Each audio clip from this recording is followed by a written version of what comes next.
अगला topic start करते हैं जिसका नाम है त्वचा के कार्य। ये अध्यावरणीय तंत्र का सबसे लास्ट टॉपिक है। ये खत्म होते ही अपना चैप्टर भी खत्म हो जाएगा, ठीक है। तो इसीलिए अच्छे से देखते हैं इस टॉपिक को भी, जिसका नाम है त्वचा के कार्य या फंक्शंस ऑफ स्किन। यानी अपनी बॉडी में जो त्वचा पाई जाती है उसका क्या कार्य होता है या वह अपने लिए किस प्रकार बेनिफिट करती हैं, उसको देखते हैं। इसमें सबसे पहला पॉइंट देखते हैं शरीर की सुरक्षा करना। अब ये जो स्किन होती है अपने बॉडी को कैसे प्रोटेक्ट करती है वो देखते हैं। जैसे कि कोई भी बाहरी रोग कारक या रोगाणु जब भी अपने शरीर में प्रवेश करने की कोशिश करता है तो ये अवरोधक की तरह उसका सामना करती है, यानी उसको अंदर प्रवेश करने से रोकती है। तो इसी प्रकार ये अपन को प्रोटेक्शन प्रदान करती है। तो पहला काम हो गया प्रोटेक्शन। दूसरा काम है शरीर के तापमान का नियमन। शरीर के तापमान के नियमन के लिए मैंने आपको बताया था कि जो त्वचा का डर्मिस भाग होता है उसके जालिकाव्रत स्तर के अंदर वश्य उत्तक पाए जाते हैं। ये वश्य उत्तक अपने शरीर में तापमान का नियमन करते हैं। उसके अलावा एक ग्रंथि भी बताई थी जो शरीर में तापमान नियमन का कार्य करती है। कौन सी ग्रंथि थी? श्वेत ग्रंथि। मैंने बताया था कि अगर बाहर का वातावरण का तापमान 50 डिग्री सेल्सियस है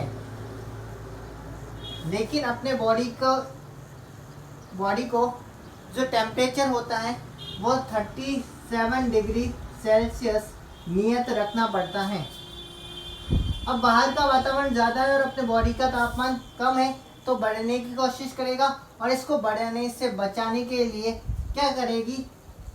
श्वेत ग्रंथियां पसीने का स्राव करेगी, और जब भी पसीने का स्राव करेगी तो उसके अंदर जल भी होगा, तो अपने शरीर पर जल बहुत ज़्यादा चिपक जाएगा और उसका वाष्पीकरण होगा जिसके कारण कूलिंग इफेक्ट दर्शाएगा। तो इस कूलिंग इफेक्ट के द्वारा श्वेत ग्रंथियां अपने शरीर के तापमान को नियत रखती हैं। ओके, अब एक क्वेश्चन और जो नीट और जितने भी कॉम्पिटिटिव एग्जाम है, आईएएस है और बहुत सारे क्वेश्चन एग्जाम में ये पूछा भी गया, ओलंपियाड है, केवीपीवाई है, वहाँ पर भी ये क्वेश्चन पूछा गया, उसको भी देख लेते हैं क्वेश्चन को। क्वेश्चन ये है कि अपने शरीर में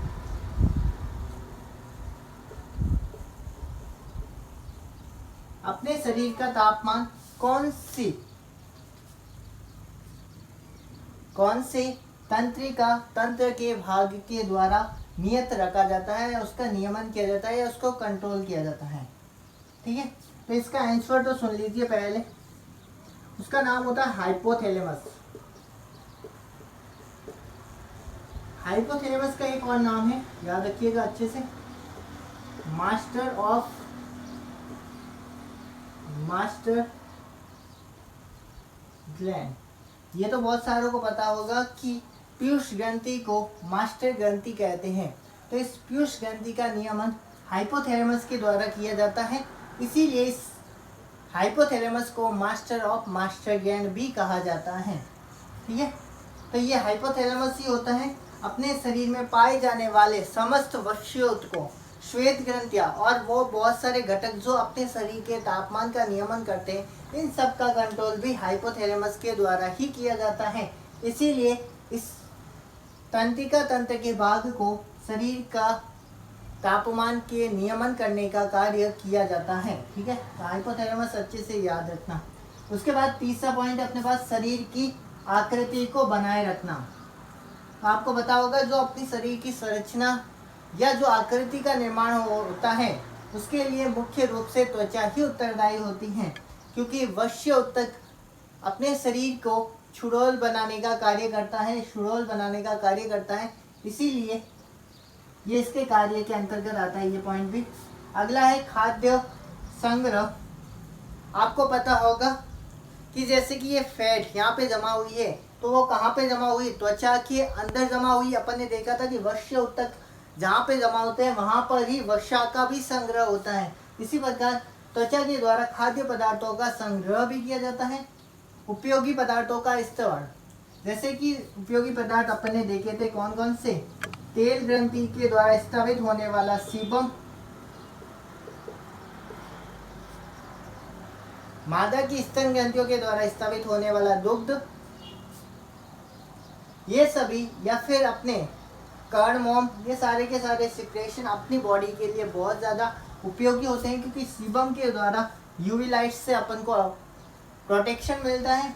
उसके अलावा दूसरा काम विटामिन डी का संग्रह करता है ये, और इसके अलावा दुग्ध ग्रंथियों के द्वारा दूध का निर्माण किया जाता है, जो भ्रूण को पोषण देने का कार्य करता है। और कर्ण मोम का बता दिया था मैंने, कर्ण बाहरी कर्ण गुहा का प्रोटेक्शन प्रदान करता है। इसी प्रकार ये पॉइंट भी कंप्लीट हुआ।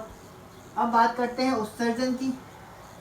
तो उत्सर्जन में मैंने बताया था कि पसीना है, अश्रु है, इसके अंदर बहुत सारे हानिकारक पदार्थ होते हैं जिनको अपने शरीर से बाहर त्यागा जाता है, जैसे खनिज हो सकते हैं, लवण हो सकते हैं, तथा CO2 होती है। इसी कारण त्वचा उत्सर्जन का कार्य भी करती है। गमन की बात करें, गमन को आप डांसिंग से कोऑर्डिनेट कर सकते हैं। कैसे करते हैं वो देखते हैं। डांसर में क्या होती है, अच्छी सी लचक होती है बॉडी की। लचक यानी उनकी त्वचा आसानी से मुड़ सकती है जहाँ मोड़ना चाहे, ठीक है ना। तो वो लचक यानी गमन ही हुआ एक प्रकार का। इस प्रकार गमन में भी त्वचा का मुख्य योगदान होता है। डर्मिस का कुछ संयोजी ऊतक कंकाल निर्माण में भी योगदान करता है, तो ये पॉइंट भी अच्छे से याद रखना। फिर बात करते हैं अवशोषण की। अवशोषण को भी एक एग्जाम्पल के द्वारा ही समझते हैं अपन।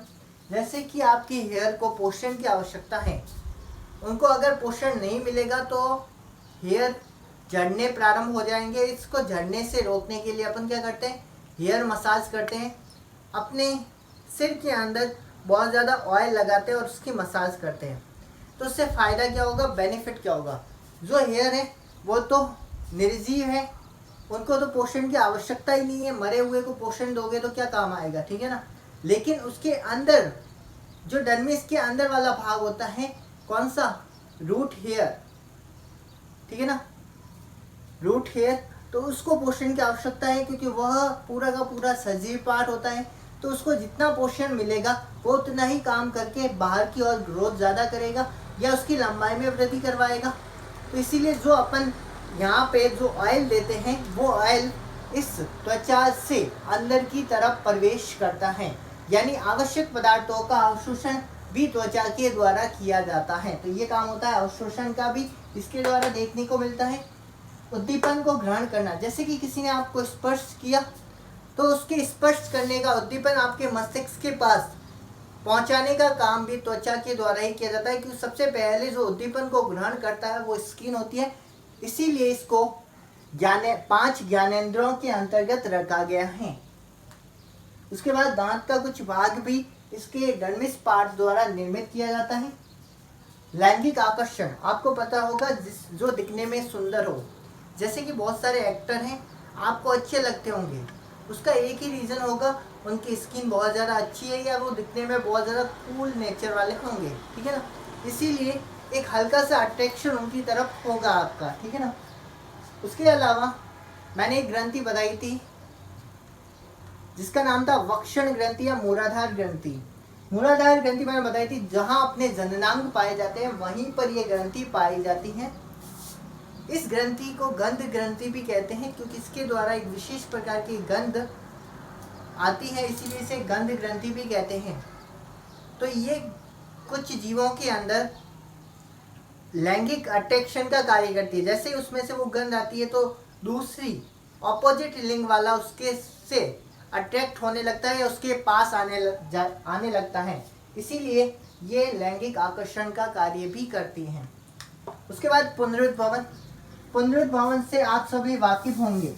जैसे कि आपके घर पे छिपकली होती है, छिपकली की पूंछ कट जाती है तो कुछ दिन बाद अपन देखते हैं कि उसके अंदर वो पूंछ वापस आ जाती है, यानी अंगों के पुनर्निर्माण की प्रक्रिया पुनरुद्भवन कहलाती है। जैसे कि कहीं अपने चोट लगी है, घाव भर गया है, तो कुछ दिनों के बाद अपन देखते हैं वहाँ पे नई स्किन आ जाती है, नई चमड़ी आ जाती है। ये भी पुनरुद्भवन का ही एग्जाम्पल होता है, ठीक है। ये सारे एग्जाम कार्य थे या फंक्शंस थे किसके, स्किन के। अच्छे से याद रखना इनको। अब बात करते हैं, जो त्वचा होती है इसको हाइपरमोला अंग भी कहते हैं। क्यों कहते हैं? पहला तो सबसे पहले समझिए हाइपरमोला से क्या तात्पर्य होता है। हाइपरमोला से तात्पर्य होता है एक ऐसा ऑलराउंडर जो समस्त कार्य कर सकता है, तो उसे अपन हाइपरमोला कहते हैं। जैसे कोई एक टीचर है, वो आपको फिजिक्स भी पढ़ा रहा है, केमिस्ट्री भी पढ़ा रहा है और बायो भी पढ़ा रहा है और हिंदी भी पढ़ा रहा है, इंग्लिश भी पढ़ा रहा है, यानी सारे सब्जेक्ट बहुत अच्छी तरीके से पढ़ा रहा है, तो वो हाइपरमोला टीचर हुआ। ठीक है। एक प्लेयर है, जैसे कि आप जानते होंगे हार्दिक पांड्या है, रविंद्र जडेजा है, बॉलिंग भी अच्छी करते हैं, फील्डिंग भी अच्छी करते हैं और बैटिंग भी बहुत ज़्यादा अच्छी करते हैं। तो ये भी एक प्रकार के हाइपरमोला प्लेयर हुए जो अपने समस्त कार्य बहुत अच्छी तरीके से करते हैं। इसी प्रकार त्वचा को भी हाइपरमोला ही कहा जाता है, क्योंकि इतने सारे काम केवल एक स्किन द्वारा किए जाते हैं, इसीलिए स्किन को हाइपरमोला अंग भी कहते हैं। ठीक है, ये बात होगी अपनी त्वचा के कार्य की। अब स्किन के फंक्शन के साथ अपना चैप्टर भी खत्म हो गया है, तो अब नेक्स्ट वीडियो में अपन क्वेश्चन सेशन रखेंगे। इस क्वेश्चन सेशन के अंदर क्या होगा, आपको 10 क्वेश्चन दिए जाएंगे। उन 10 क्वेश्चंस को आपको अपनी कॉपी में उतारना है और उनके आंसर लिखकर हमको व्हाट्सअप करने हैं।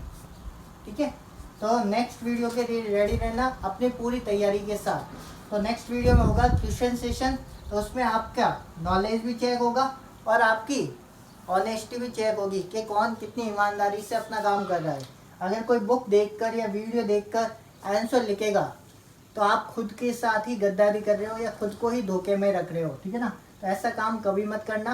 आप अपनी ईमानदारी से, चाहे गलत आए चाहे सही आए, जो भी आता है आपको अपनी ईमानदारी के साथ लिखना है और हमको टिक भेजना है। ठीक है, ये इसके एक टेस्ट के बेस पे आपके नॉलेज का पता कोई नहीं लगा सकता। ठीक है ना, तो ये ओनली टेस्ट हम जनरेट करवा रहे हैं या क्वेश्चन सेशन ओनली जनरेट करवा रहे हैं केवल आपका नॉलेज चेक करने के लिए। ठीक है ना, तो कभी भी आप भेज सकते हो अपने क्वेश्चन, जो मैं अभी दे रहा हूँ उसके 1 या 2 दिन के अंदर भेज देना तब तक, क्योंकि इस चैप्टर के क्वेश्चन सेशन के बाद आपको शहजाद सर पढ़ाएंगे कौन सा दूसरा चैप्टर, जिसके अंदर वो आपको बताएंगे नर और मादा युग्मकों का निर्माण किस प्रकार होता है। ठीक है, तब तक 3 से 4 दिन तक मेरी कोई क्लास नहीं लगेगी, तब तक आप आराम से भेज सकते हो और उसी बीच में मैं आपको इस चैप्टर के नोट्स भी अवेलेबल करवा दूंगा।